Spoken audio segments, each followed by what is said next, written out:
How's it going, guys? It's Going Off Grid, and today we're doing a review of the Giandel, or Giandel, I think is how it's called, 2000 watt inverter. Now this is a 12 volt model, so I came down to the Cottage. That's where we are. Got a little 12 volt system here.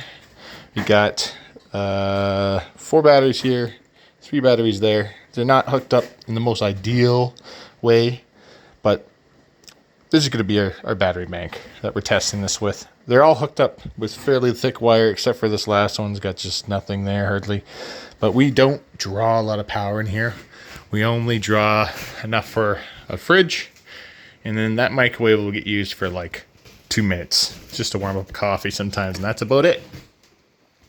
So we're going to do a bit of a test on this thing, see if it can run the whole cottage. So we have, this is where the whole cottage plugs into this inverter here that we have. And here's a charge controller here, charging.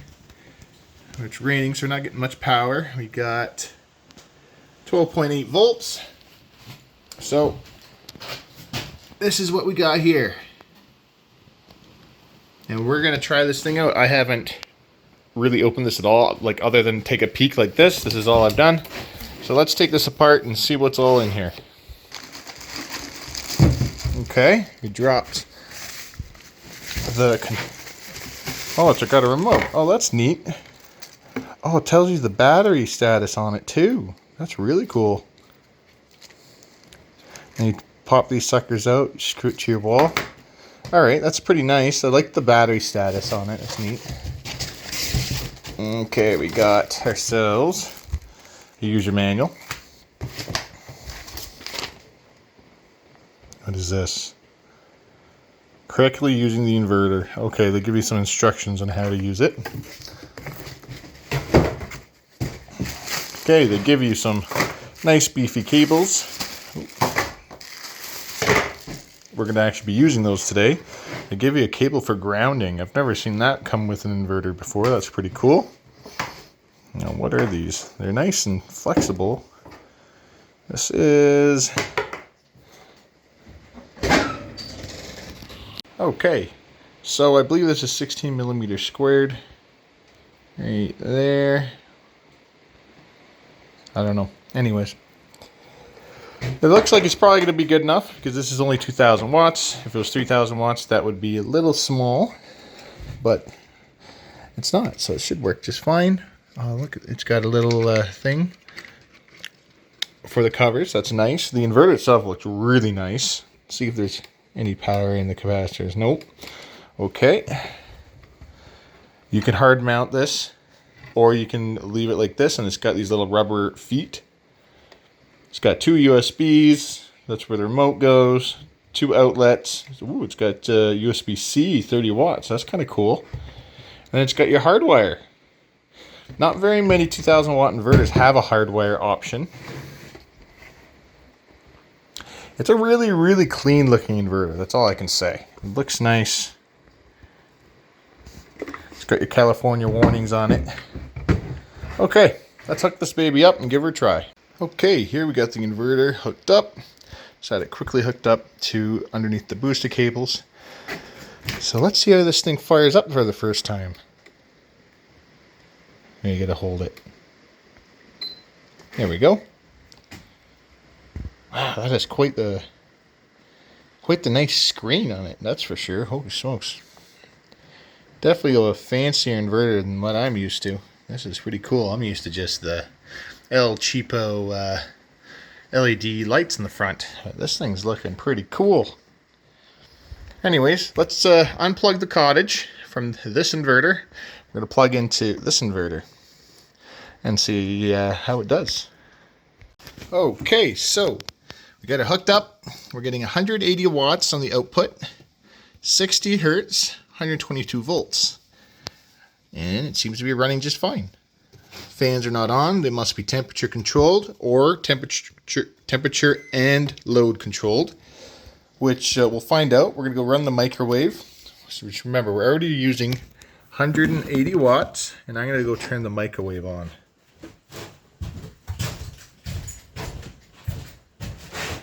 Let's see here.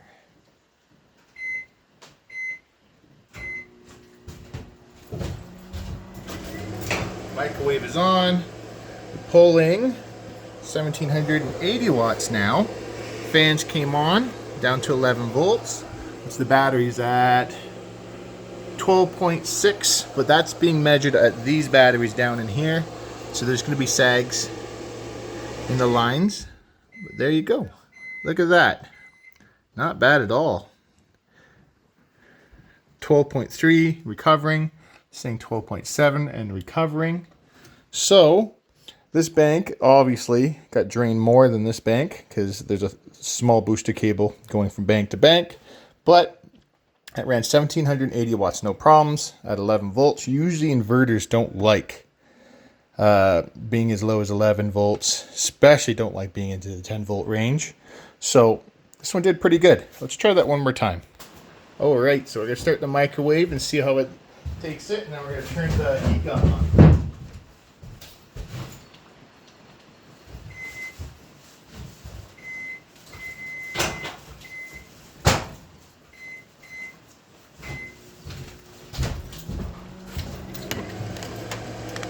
So we're at 1760 watts, and we're going to turn the heat gun on low. I saw 2140 watts before it just recycled. So we're putting power out again, 200 watts. Let me check my connections, make sure nothing's getting real hot here. Nothing's getting hot, so you know you got a good connection if nothing's getting hot. Okay, so 2140 watts, I believe, is what I saw. I'm going to try putting the heat gun on high and see if we get a higher peak.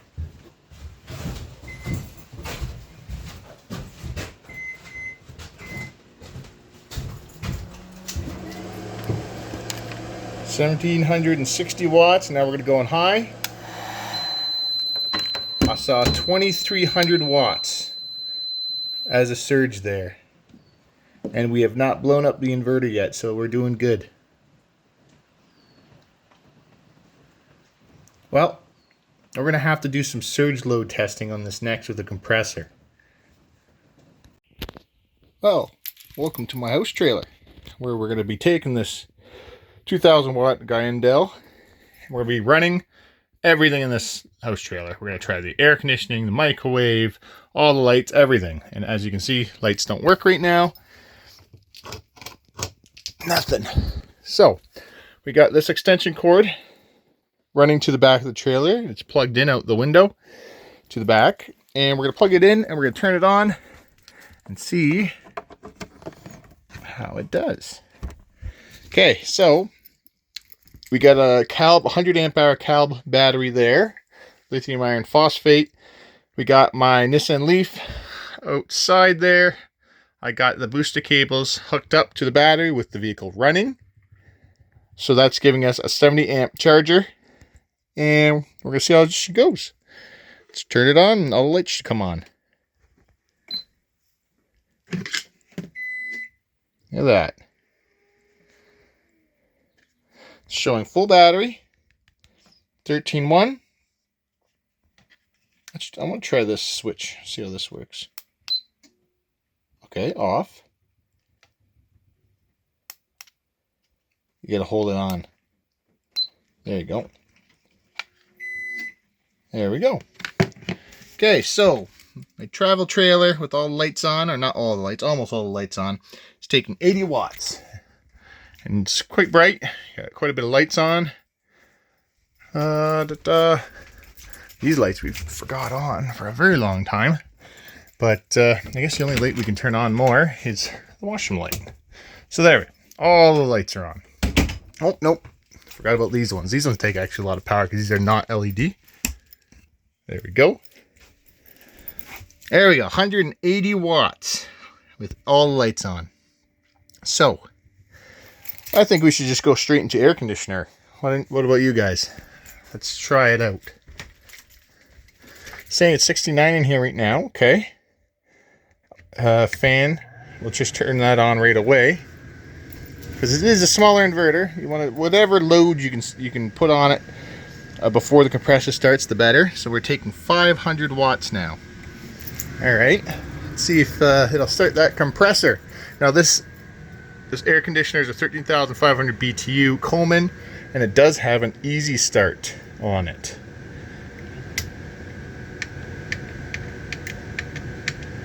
Okay, let's see if it's turned on yet. Oh, there it goes. Just turned on. AC is now running at just over 1,000 watts. That's not so bad. Sitting at 12.2 volts. Now, let's see. I'm going to start the microwave and try and hold you guys at the same time. Hopefully you can see it. Here we go. Microwave. Holy crap. I heard a spark, but I think it's over here. I think we had a spark here because we were taking a ton of amps. And then luckily we didn't blow the inverter up. Okay, we added another 30 amp charger. That should help us. Give us another 300 watts. Now let's see how this goes now. So I turned these lights off. I'm going to leave them off just for now until I get the air conditioner and the microwave going at the same time. And if that all works, then we'll try the lights, which we know the lights are how much power? On about 80 watts. Yeah. Okay, let's get the air conditioner going. And this time we're going to go for a full start. No cheating with the fan. And there it is. Oh. There it goes. Now the air conditioner pump kicked in. Okay. Doing pretty good. Now, I'm going to try the microwave again. Make sure you guys can see here. Here goes the microwave.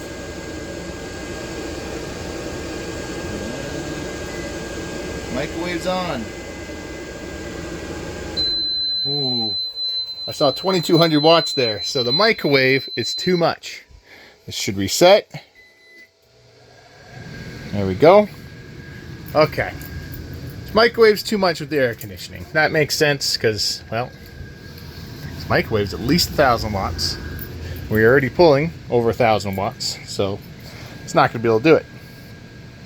So let's try the air conditioner and that heater here. Let's see here if this is connected to anything. Not sure if it is or not. Nope.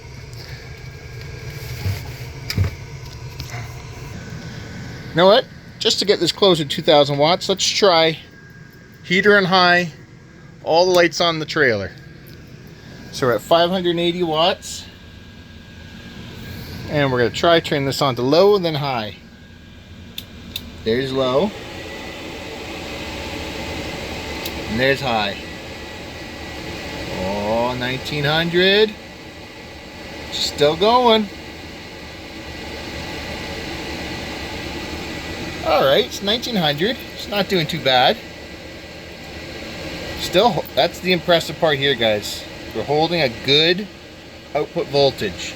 And our input voltage is still dropping. And it's still holding a good output. That's what you want. That's impressive.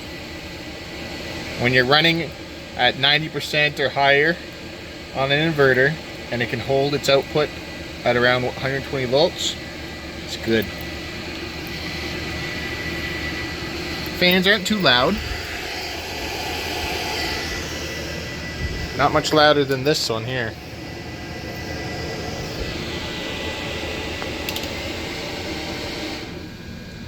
Whew, got hot in here. Alright, let's go try the air conditioner again. What's your battery at? We recovered a little bit, 12.7. Still saying we're at 75% approximately. Oh, it's been on the whole time. It just hasn't kicked in. Good thing it didn't kick in during that test. Should be kicking in soon though. I'll get back to you when it kicks in. And there it is. Kick back in at 1160 watts. Now, some inverters don't like a big inductive load, like an air conditioner and the fan that's running right now. So this air conditioner here, while it's running, it seems happy at this wattage. But let's see if we put the heater on low, so 500 watts. Is it still going to be happy? Oh, there's 1900.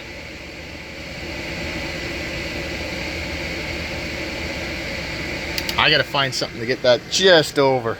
I totally forgot about my fridge. This has an electric setting, so we're gonna turn it on. We're gonna go to electric only. Let's go in the highest setting. And there you go. So this is just air conditioner and fridge now, guys. It's 560 watts. That's crazy. For just two things. Air conditioner.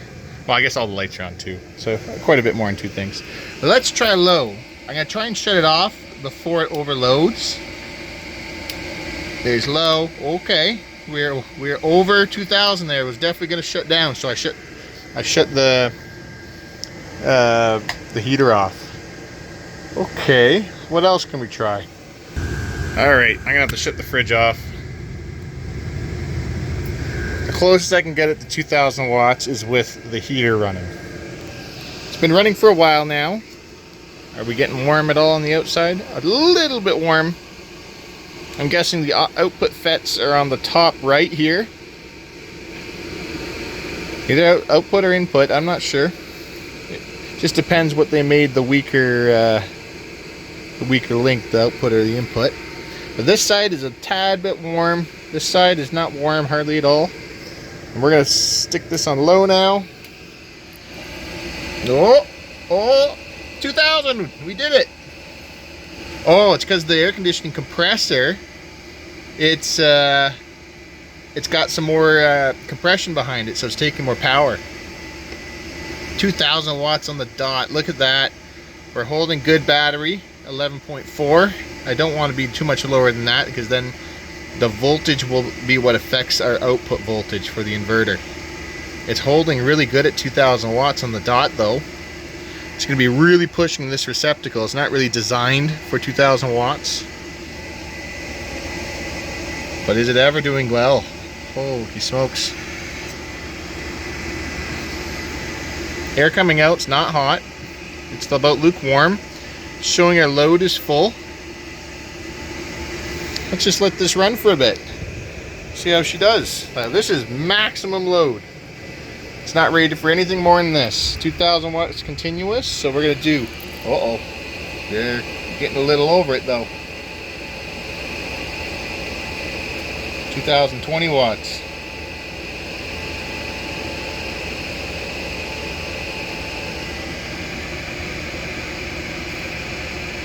Tell you what, if Giandel wants to build a 48 or 60 volt version of this in a 3000 watt, I'll add that to my system, my house trailer. That would be amazing.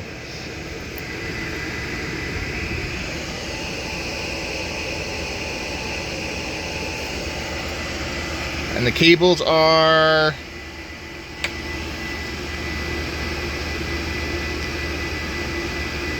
a touch warm. Yeah, they're a touch warm.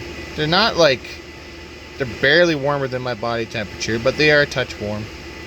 But I mean, each one of these are carrying right now 100 amps, so probably more like 110. Oh.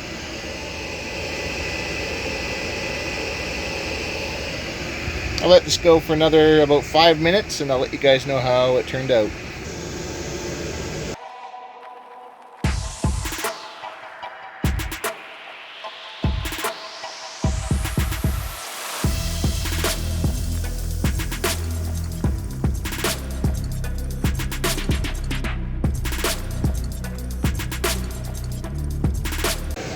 Okay, just shut the heater off.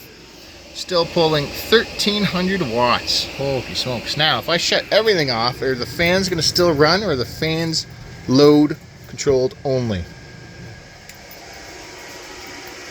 Nope. They're not load control only. They're thermal and load controlled, which is really nice. That's what you want in an inverter. Always. Thermal control by itself is decent as long as they keep the minimum temperature or the maximum temperature and minimum. They want to keep that as low as possible. So as long as they make the fans come on at like, I don't know, like 35 degrees or 40 degrees or something like that, it's not too bad. You got to keep those MOSFETs cool for the surges. Okay, now that's hot. Oh, I can't I'm locked out of the compressor won't start. Let's try the microwave. Boom. How much does that take? Oh wow, that's a 1500 watt microwave, or 1400 watt microwave almost. It's pretty good. Oh, and it'll fill over. Well, what can I say? It did exactly what it said it could do. It survived the test. It's quite nice, actually. This is something I would like to put in one of my rigs, like an overlanding rig or even an RV.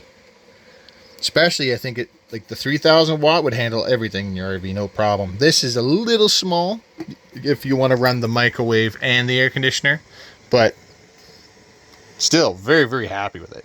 It's quite a nice little inverter, and it looks appealing. You put some money into the way it looks. Anyways, hope you guys enjoyed the video. If you want some more tests, please let me know. Okay, so I got the inverter opened up. It opens up really easy. Just the top slides out. Just got to disconnect the connector there. Where did I put that side?